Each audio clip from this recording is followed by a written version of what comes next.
南台湾的天气是真热，有民众发现大条的 U-bike 脚踏车，这椅子啊顶头有几落台拢是闭起的，而且这椅子啊温度也因为晒一头烧甲无多济。业者表示讲，最近有真侪人拢会来买会当降温的椅子啊，业绩是加5成到7成。伫大寮中正国小边啊，有U-bike 脚踏车的据点，毋过详细看，现场2台车椅子啊有几若条必顺。有当地民众质疑是天气伤过热，还是有人调工破坏？里长则着发现，伊算算的伫里内上无有7、8台 U-bike 脚踏车椅子啊，拢有闭起的状况。啊，这雨水啊，热胀冷缩吼，因为这是塑胶的，啊，这难免会龟裂啦，会当较接的吼来顺。若有这种情形啦吼，啊，来紧来甲淘汰掉个。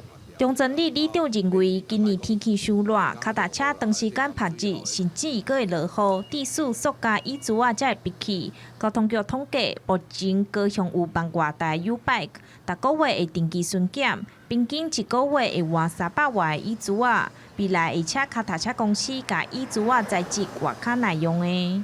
交通局已经要求微笑单车公司采用更耐用的坐垫材质。